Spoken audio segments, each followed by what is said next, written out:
Move on. The Panthers at the Redskins. This line opened up -2. It's still -2. So who are you liking this game? So I do like Washington in this one with a caveat. Their quarterback situation is currently a mess. Alex Smith is hurt. We don't know if he's going to play or if he's going to be fully healthy for this game. Dwayne Haskins is now in hot water because after Sunday's loss, he went out partying with strippers without a mask on.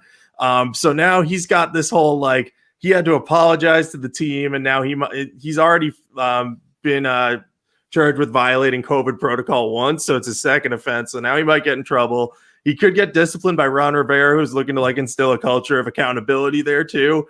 So then if he's out and Smith can't play, then you're looking at Taylor Heineke starting. Taylor Heineke's only been with the team for a couple weeks.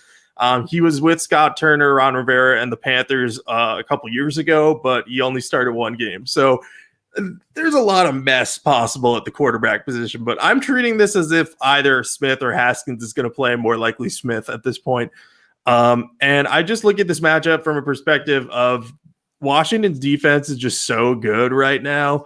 And look, I know that they've had some bad moments. They had a 50-yard touchdown run allowed to Carlos Hyde last week, but this matchup against the Panthers offense, I think, benefits them.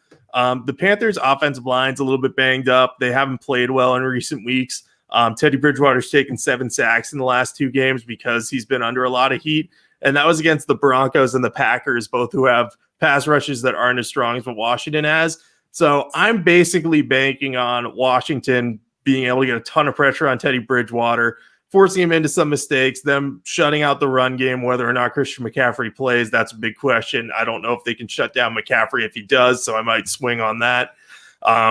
But I do think their defense has a big advantage here. And then on offense, their offense isn't very good, but if they get off to a good enough start where they get points early and don't put themselves in a massive halftime deficit, I can see them winning. So where they're favored by less than a field goal at home, I like them enough to consider a unit or two on them. I'm not going to bet this until I know what the quarterback situation is. And if it's Heineke, I probably will switch sides. But, if things go how I expect and Alex Smith is ready to go and the defense is good, the team is healthy, and Antonio Gibson, who also might come back this week, if he's playing, I'll probably be on Washington for 2 units. If, any combination of those players aren't back, or we're looking at Taylor Heineke's going to start and Antonio Gibson isn't playing, I'll probably be on the Panthers. But it's looking highly likely I'll be on Washington right now.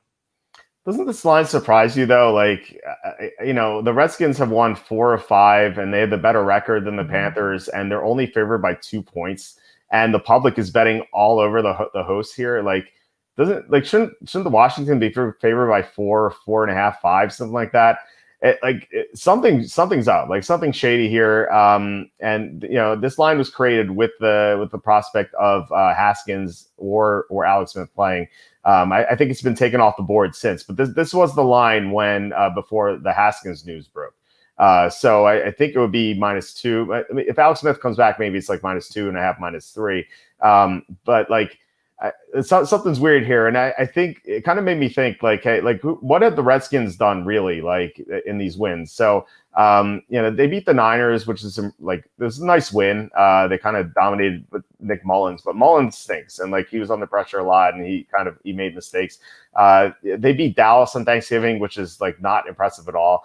They beat the Bengals when Joe Burrow got hurt, and Joe Burrow, the Bengals were ahead in that game, and they had possession when Burrow went down.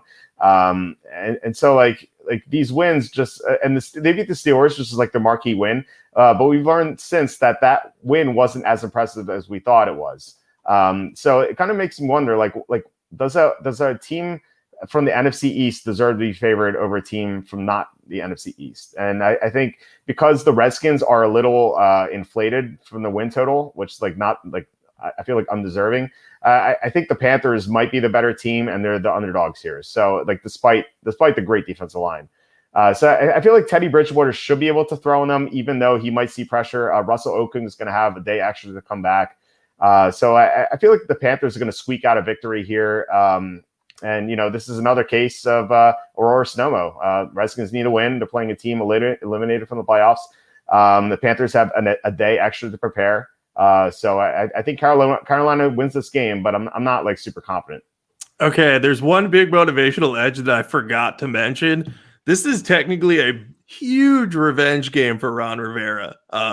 Because he's playing against his former team. And look, I know he had some good years in Carolina, but no one's going to be happy if they have a chance to beat the team that still fired them eventually. So, I mean, the fact that he has a division title on the line and can do it against his former team, I think will play a role in that. That said, I am still worried. There's so much going off the field between what's happening with Haskins and then the Washington Post report about Dan Snyder settling a sexual misconduct claim for $1.6 million.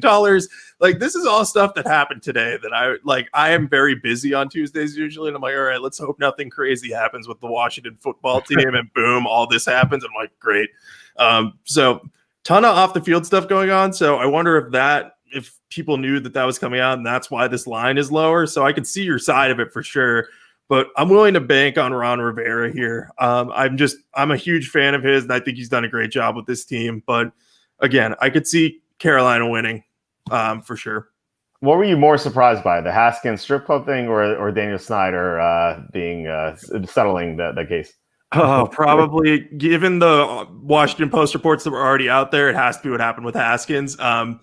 But I'm not that surprised by either because, like I said, Haskins had already violated COVID protocol, and I think the maturity with him is a concern. But then Snyder, he's like all the sexual misconduct allegations from the Post earlier in the summer.